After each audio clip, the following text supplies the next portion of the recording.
কবি জয়দীপ চট্টোপাধ্যায়ের শেষ হোক সন্ত্রাসের দিন। আশৈশব শঙ্খধ্বনি আর পবিত্র আজান শুনেছি নতশিরে, স্মরণ করেছি পরমাত্মার। যিশু, বুদ্ধ, হজরত, নানক, শ্রীচৈতন্য, কখনো বা শ্রীরামকৃষ্ণের মধ্যে শতপ্রকাশ স্রষ্টা আমাদের যুগে যুগে অন্ধকার থেকে আলোর সন্ধান দিয়েছেন, নিজের কর্মময় জীবন দিয়ে পথ দেখিয়েছেন সত্যের। অথচ আমরা আজ একবিংশ শতকের উজ্জ্বল গরিমা কপালে এঁকে অনিশ্চয়তার ঘন কুয়াশায় দিকভ্রান্ত। এখনো দাউ দাউ জ্বলছে গণহত্যার আগুন, বীভৎস মৃত্যু মিছিলের পাশে সর্বহারা মানুষের অসহায় ক্রন্দন, বাতাসে পোড়া লাশের গন্ধে বিমর্ষ শকুন, অনাথ শিশুর বিস্ময় ভরা দৃষ্টি। হ্যাঁ, আমি একজন ধার্মিক হয়েই অনুরোধ করেছি, হে মহামান্য শঙ্করাচার্য, ইমাম আর পোপের উত্তরসূরিগণ, আপনারা কিছুদিনের জন্য হিমালয় অথবা সমুদ্র সৈকতে যান। পুণ্যভূমিতে নৈসর্গিক স্থানের কোনো অভাব নেই।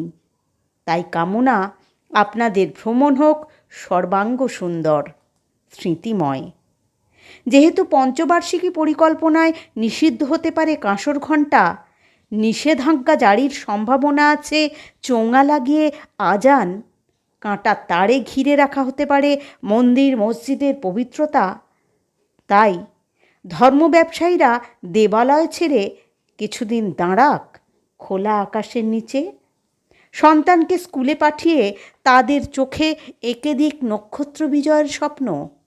মানবিকতায় দীক্ষিত মানুষের কোনো শিলমোহর লাগে না, সে নিঃসংকোচে পরম শ্রদ্ধায় দাঁড়াতে পারে পবিত্র দরগায় অথবা মন্দিরের গর্ভগৃহে।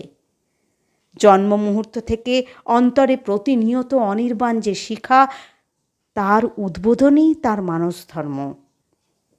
আসুন, আমরা শপথ নিয়ে বেশ কিছুদিন মন্দির মসজিদ আর চার্চের সমস্ত দরজাগুলোকে বন্ধ রেখে নিজেদের বন্ধ দরজাগুলোকে একবার খুলি। নতুন ভোরে সেখানে এসে পড়ুক সোনালি রোদ্দুর, রাতের মোহময় জ্যোৎস্না। আমরা চাই না রক্তস্রোতের কলঙ্কিত পুনরাবৃত্তি। শেষ হোক সন্ত্রাসের দিন, প্রাণিত অঙ্গীকারে ধ্বংস হোক গুপ্তবীজ।